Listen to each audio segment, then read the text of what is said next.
Bonjour à tous, j'espère que vous allez bien. Cette courte vidéo pour vous dire que l'Assemblée vient d'adopter en première lecture à 388 voix contre 104 la proposition de loi relative à la sécurité globale de mes collègues Alice Toureau et Jean-Michel Fauvergue. Je voulais vous donner quelques éléments qui ont motivé mon vote en faveur de ce texte et je voulais vous donner quelques explications. C'est une proposition de loi qui contient plus de 30 articles et qui permet d'abord de renforcer la proximité des polices municipales en élargissant leur domaine d'intervention et les infractions qu'elles pourront constater, en permettant leur participation à la sécurisation des manifestations, qu'elles soient sportives, culturelles, sans aucun critère de seuil, et en facilitant les mises en commun de policiers municipaux au sein des intercommunalités. Ça, c'est le premier point. Deuxième point, c'est que ce projet de loi, enfin cette proposition de loi, elle permet de mieux structurer le secteur de la sécurité privée. Vous savez que c'est un secteur qui est en expansion et qui sera d'ailleurs utile pour la Coupe du Monde de rugby en 2023 et les JO en 2024. Et donc cette partie-là, elle permettra de renforcer les exigences en matière de carte professionnelle et en renforçant les conditions d'entrée en formation des agents de la sécurité privée.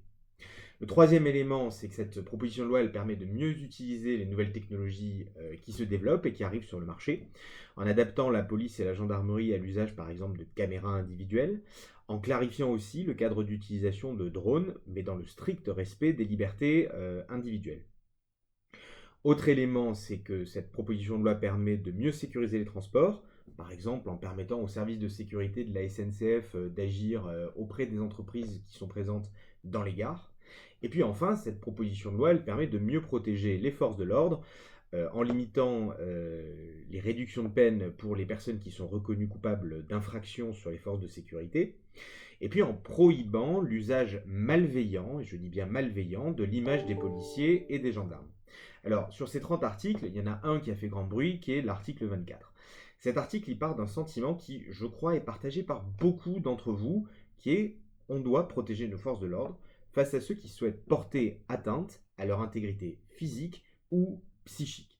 Parce que la liberté, ce n'est pas casser, la liberté, ce n'est pas propager la haine des forces de l'ordre, la liberté, ce n'est pas de jeter en pâture un policier ou un gendarme sur les réseaux sociaux, et je suis d'ailleurs très étonné que certains utilisent l'argument de la liberté pour justifier des faits qui ne sont pas justifiables, qui ne sont pas acceptables et qui ne relèvent absolument pas de la liberté individuelle.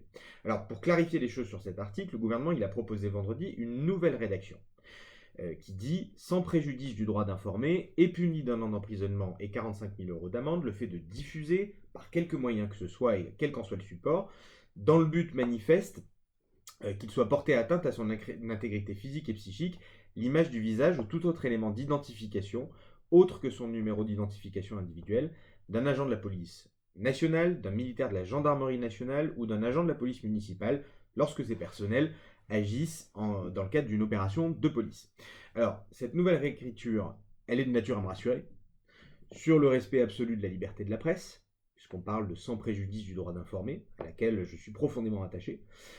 Elle est de nature à me rassurer sur la liberté de photographier ou filmer quiconque, c'est-à-dire c'est bien la diffusion qui est concernée par l'article, la captation, elle reste toujours libre. Et puis enfin, sur les cas précis de restriction de diffusion, puisqu'il est précisé dans le but manifeste que soit portée atteinte à son intégrité physique ou psychique. Alors néanmoins, moi je forme le vœu que la navette parlementaire avec nos collègues sénateurs, elle permette toujours d'améliorer encore la rédaction de cet article polémique. Je suis convaincu qu'on peut avoir un très large consensus politique et que c'est totalement possible, qui permet à la fois de concilier le respect des libertés, et vous savez à quel point je suis attaché à la liberté, et en même temps la protection de nos forces de l'ordre, de leur famille, de leur intégrité physique et psychique. Voilà. Alors, le Premier ministre, cet après-midi à l'Assemblée, a informé les députés qu'il allait lui-même saisir le Conseil constitutionnel. Et bien évidemment que si le texte pose le moindre problème vis-à-vis de notre Constitution, vis-à-vis des libertés individuelles, les sages du Conseil constitutionnel sauront corriger en toute indépendance le texte et bien évidemment reverront le texte. Donc c'est un processus qui permet de s'assurer qu'on respecte la Constitution et les libertés individuelles. Voilà. Donc en attendant la nouvelle lecture des sénateurs et le retour probable du texte à l'Assemblée nationale, moi je reste à votre disposition pour toute question sur le sujet. Et puis j'en profite pour vous souhaiter une bonne soirée et je vous dis à très bientôt. Merci.